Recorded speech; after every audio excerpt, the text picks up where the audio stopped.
Alors, je vais essayer de faire aujourd'hui avec mon appareil photo, de filmer avec l'appareil photo parce que la lumière sur l'iPhone, je trouve ça insupportable. Donc, on va voir ce que ça va donner. Peut-être que je vais supprimer cette vidéo, je vais me dire que c'est pas possible. Bref, on verra. Parce que je sais pas s'il va vouloir faire le focus. Bref, on teste, on va voir. 10 produits terminés. Aujourd'hui, un peu de tout, un peu de vrac. Un peu de soin visage, un peu de soin cheveux, donc on va voir ce que ça va donner. Je vais commencer par le gel douche parce que c'est le truc le plus facile, rapide à évoquer. Jovai, qui est une marque franco-coréenne dans le sens où elle appartient à Alice Group. Alice Group, vous savez sans doute, c'est le plus connu pour vous, sans doute c'est Lirac et Phyto. Donc c'est les deux marques les plus connues que vous trouvez en pharmacie qui appartiennent à Alice. Et ils ont développé à l'époque où c'était la mode K-Beauty, c'était il y a quelques années, ils ont dit on fait une marque un peu franco-coréenne pour séduire le consommateur français avec quelque chose qu'ils connaissent, mais avec la tendance de cette fameuse K-Beauty. D'où Jowai. Voilà, et en fait l'inspiration il n'est pas que dans le nom, elle est aussi dans les ingrédients, un petit peu dans les senteurs. Si vous voulez, c'est une interprétation française autour de l'univers coréen. Pour moi, c'est ça. Avec les compos qui... Ah, je suis en train de me propulser le gel douche dans les narines. Ça, c'est super, ça. Autour de... Donc, les compos sont teintes vers le clean. Enfin, parce que je trouve que pour une marque pharmaceutique, c'est quand même assez épuré. Ce qui n'est d'ailleurs pas le cas des marques coréennes à la base, qui sont quand même assez synthétiques. Mais très intéressante proposition. Après, je n'ai pas tout testé. Par exemple, son visage, c'est pas trop ma tasse de thé. Enfin, je trouve que c'est pour le coup, les sprays visage étaient trop parfumés pardon, à mon nez.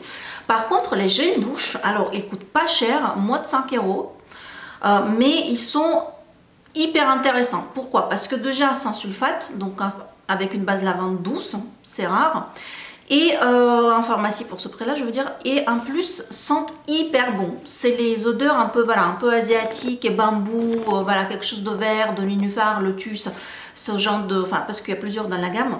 Et là ici celle que j'ai terminée c'est donc eau de bambou qui sentent vraiment très très bon. Alors voilà, vous voyez, donc je sais pas s'il va vouloir faire le focus, hein, ça on sait pas, on verra. Bref, si vous ne voyez pas bien, Jowai, gel douche, eau de bambou, je recommande, petit prix, grand plaisir, bonne compo, parfait. Alors ensuite, passons au visage.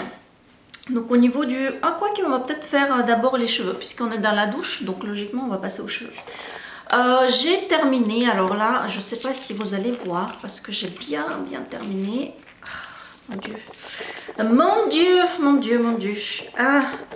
Bref, le masque capillaire de On The Wild Side qui se présente dans un tube comme ça en alu, donc du coup pas méga pratique pour sortir les restes des produits.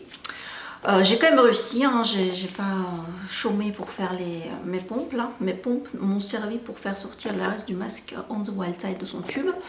Je recommande pas du tout. Alors pas du tout, pourquoi? Parce que c'est quelque chose de super liquide, donc quand on ouvre le bouchon, limite ça coule, on n'arrive pas à le maintenir dans les mains.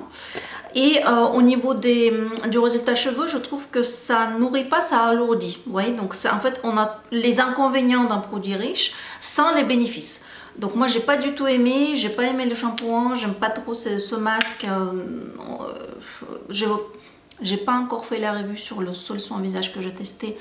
J'ai pas envie de vous spoiler, mais bon, voilà, enfin, c'est... Vous voyez, quoi. Donc, je suis pas méga enthousiaste. Donc, mais en tout cas, voilà, le masque est terminé. Je ne peux pas vous recommander. Il coûte super cher, en plus. C'est carrément le prix de Rahua John Masters Organics, incomparable en termes de résultats et d'efficacité. Donc, c'est ça le problème avec les marques françaises, si vous voulez, holistiques. C'est-à-dire qu'ils se disent, tiens, la clean beauty c'est à la mode, donc je vais faire de la clean beauty, je vais mettre un peu de ci, un peu de ça, un packaging qui donne envie d'instagrammer avec dans son salle de bain.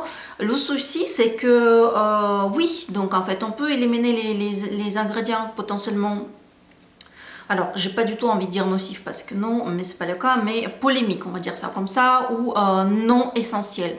Ça veut dire sans silicone, voilà, les shampoings sans sulfate et tout ça.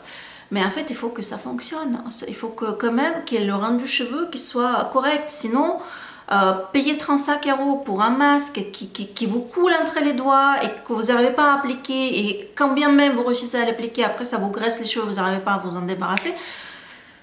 Voilà. Bref, passons à autre chose. Deux produits Augustinus Bader que vous connaissez parce que je vous ai fait la review complète sur le blog. Évidemment, les liens, je vous mettrai dans l'article du blog. C'est-à-dire qu'ici, sur YouTube, je n'arrive pas à mettre les liens cliquables. Alors peut-être que je vais résoudre le problème, mais pour l'instant, j'y arrive pas. Donc si vous voulez les liens, allez sur mon article du blog avec la vidéo. Et sous la vidéo, je mets les liens cliquables, comme ça vous avez tout au même endroit, c'est plus pratique.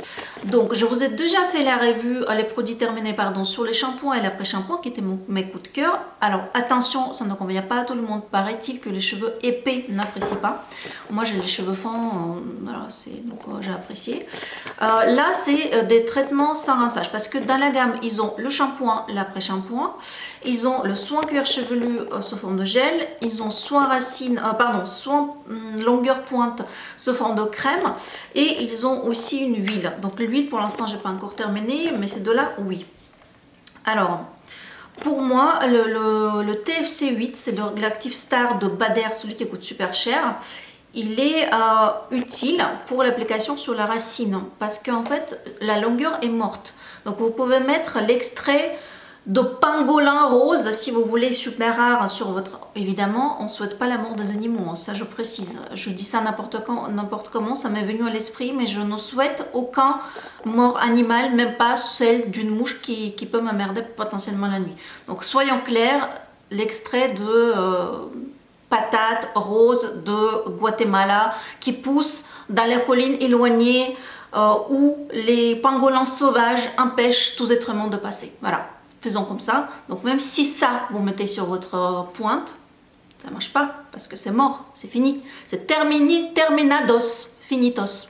Voilà, on ne parle plus. Donc tout ce qui marche sur les cheveux, c'est vraiment la racine. Donc les soins chers, ça vaut le coup d'investir quand vous mettez ça sur la racine. Ou bien dans un shampoing, qu'est-ce qu'on va rechercher? C'est plutôt la base lavande douce, c'est ça qui va être bénéfique dans un shampoing. Et pour le soin traitant, c'est quelque chose qui s'applique à la racine, sinon ça ne sert à rien. Et donc ce traitement-là, pour moi, il vaut le coup parce que c'est quelque chose que vous appliquez là. Donc c'est là où il y a l'intérêt. C'est moins le cas du soin longueur pointe, puisque comme je vous ai expliqué, voilà, ça sert à rien. Après, c'est vrai que c'est assez... Moi, j'ai les cheveux super fins, donc je peux pratiquement rien mettre dessus, sinon ça me... Voilà, ça me plombe complètement le truc. Donc là, c'est vraiment une sorte de lait ultra fin, très très léger. Donc même quand je le mets comme ça va. Vous voyez, donc ça ne donne pas l'effet gras ou alourdissant. Après, il ne faut pas que je surdose. Donc j'essaie de surdoser avec ça, ça va pas. Donc quand je surdose, effectivement, ça me plombe un peu. Donc oui, c'est bien parce que c'est léger, c'est comment dire, oui, effectivement, ça permet de rendre le cheveu souple.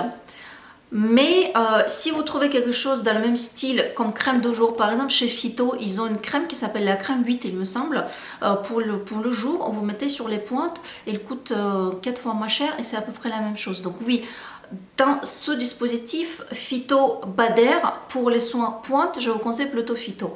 Mais pour le traitement racine, c'est très différent parce que sur la racine, vous mettez le TFC 8 qui va pénétrer. Et là, ça a un intérêt.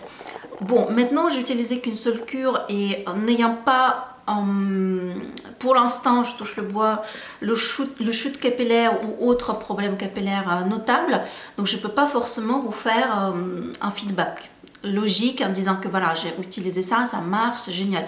Autant le shampoing et l'après-shampoing, j'ai constaté les résultats parce que ça me donnait une belle texture du cheveu sans alourdir ou sans rendre les cheveux pâteux ou voilà, sticky ou quelque chose de, au contraire trop rêche, trop pas coiffable. Donc pour moi c'était parfait. Autant là, je peux vous dire que sur le papier ça me paraît du bon sens. Maintenant après avoir fini le flacon, je ne peux pas vous dire que j'ai constaté les résultats. Donc si vous voulez tester parce que la formule est bonne, mais moi je ne peux pas vous dire que ça donne des résultats incroyables. Voilà, donc je ne vais pas vous mentir, j'ai rien constaté. Donc oui, sur le papier, ça efficace, mais pas génial côté rapport qualité-prix parce qu'on peut trouver moins cher et sur cette partie-là, on n'a pas besoin d'un truc méga technique. Là, génial sur le papier, sur l'utilisation, j'ai pas constaté des résultats incroyables. Donc voilà pour Madère. Ensuite, passons sur le skincare, sur le visage. Je vais commencer par Produit Plaisir, ce masque fraîche que j'ai terminé. Focus, s'il vous plaît, focus. Voilà, je crois que là, vous voyez. Donc, masque au lotus, génialissime, je l'adore parce que pour l'été, il est super. C'est un masque que vous ne pouvez pas utiliser la nuit parce qu'il y a des morceaux dedans. Donc, vous savez, les masques fraîches, c'est un plaisir intense. Il y a souvent des produits, des ingrédients super naturels dedans. Enfin, super naturel, c'est... Qu'est-ce que tu racontes? Pas bien de dire ça, super naturel. Ils peuvent être naturels ou pas naturels. On ne peut pas être un peu enceinte. Donc, on ne peut pas être super naturel. Je raconte des bêtises aujourd'hui. Bref, donc les ingrédients naturels et les feuilles... Là, j'allais dire les feuilles mortes. Non, c'est pas sexy, c'est pas vendeur. Les feuilles mortes. Les morceaux de lotus. Et il y a des petites particules exfoliantes. Alors, d'habitude, je suis contre les particules exfoliantes dans les masques. Je suis contre le gommage mécanique parce que je vous ai déjà expliqué que les particules naturelles gommantes et on n'a plus le droit d'utiliser les particules synthétiques. Et pour une fois, le synthétique avait l'avantage parce que c'était les particules parfaitement rondes et non traumatisantes par la peau. Autant les particules naturelles, ils ne sont jamais de forme régulière et cette forme irrégulière fait que ça crée des micro-traumatismes sur la peau que la peau est pressée de réparer et donc du coup au lieu d'utiliser ses forces pour lutter contre les dommages cellulaires induits dans la journée, et il utilise ses forces pour réparer les dégâts que vous, de manière malheureusement un peu bête, lui avez infligé. Donc moi je suis contre le gommage mécanique pour cette raison-là et beaucoup de dermatologues le sont également. Maintenant, quand il y a des masques dans lesquels il y a des particules, mais très dissimées, c'est-à-dire que oui, il y a des particules, mais il y en a une par mètre carré, donc c'est pas quelque chose d'ultra abrasif, et en fait, il suffit de poser votre masque, de passer 20 minutes avec, parce que l'action, elle n'est pas du tout exfoliante. Ils ont rajouté ces particules pour booster un tout petit peu l'exfoliation. Mais c'est pas ça l'actif. L'actif, c'est autre chose. Il y a plein d'autres extraits. Donc, le masque marche même si vous n'utilisez pas les particules. Et c'est ce que je fais. C'est-à-dire que je prends une couche, ça sent tellement bon. Je prends une couche assez épaisse. J'applique sur la peau. Je laisse poser 20 minutes. Je sais qu'il faut un peu moins, même sur ma peau, je peux me laisser poser ce temps-là. Et ensuite, je rince, pardon, je suis tellement enthousiaste que je suis en train de m'étouffer avec mes propres paroles. La folie. Donc du coup, je rince avec l'eau tiède ou bien, si vraiment, parce qu'il y a comme des petites feuilles. Si je vois que voilà, j'ai besoin d'aller plus rapidement, là je prends le gant et avec le gant vraiment bien humidifié avec l'eau tiède, je supprime l'excédent du masque. L'avantage, c'est que comme ça, vous n'activez pas l'exfoliation. Donc en fait, vous n'êtes pas obligé de l'activer. Vous le rincez sans gommer. Et de cette manière, je le trouve génial ce masque. Alors pourquoi? Parce que il donne un coup de frais, mais vraiment génial, sans, un peu comme quand vous utilisez le masque à l'argile, sauf sans cet effet desséchant. Donc en fait, c'est ça qui est top avec ce masque, c'est que vous avez le coup de frais, mais pas le coup de sec. Et après n'importe quel masque à l'argile, même le plus doux, même les masques à l'argile rose qui sont le plus gentle, il y a quand même un petit côté asséchant. Là non. Donc là il y a juste un coup de frais, la peau est répulpée et je sais que c'est une façon de le dire, mais elle respire. Voilà, donc ça c'est génial. Masque au lotus, topissime. Bon, tous les masques fraîches j'adore. Il y en a deux que j'ai moins aimé, notamment celui à la rose pour la nuit. Parce qu'il y a un masque à la rose avec les pétales de rose, ça j'adore. Mais il y a le masque comment dire, avec deux phases. Le masque pour la nuit avec deux phases. Et là, j'ai pas trop aimé la compo qu'ils en ont fait. Après, il fonctionnait très bien. Ça, c'était un plaisir et tout. C'est juste la compo, j'ai moins aimé parce qu'ils ont un peu foutu les silicones dans le masque de nuit. Bon, bref, voilà quoi, on préfère éviter. Ça m'a rien fait, hein. J'ai utilisé, j'ai pas eu de bouton, tout ça. Mais sur le principe, éthiquement parlant, j'en ai profité, mais un peu de façon coupable. Voilà, je vous le dis. Mais Lotus, nickel, génial. Donc c'est un gros pot de 100 ml, il dure longtemps, il en faut un peu et c'est un super produit. Vraiment, j'ai adoré. Ensuite, alors est-ce que je vous casse cet enthousiasme avec un produit que j'ai pas aimé ou est-ce que je continue sur ma lancée? Allez, faisons un tout petit peu un flop. Malheureusement, dans les flops, ce produit-là, donc Au Coco, est-ce que vous voyez là? Au Coco Baume Sublime. Alors, comment vous dire? Sublime mettez d'oreiller en soie. Parce que figurez-vous que ça fait 6 mois que je dors sur les oreillers en soie. Je vous ai fait un article sur le blog où je dis que j'y crois pas du tout. Ça m'a rien fait et tout ça. Et vous m'aviez convaincu de réessayer parce que vous êtes tellement nombreuses à me dire ben non, ça fonctionne super bien.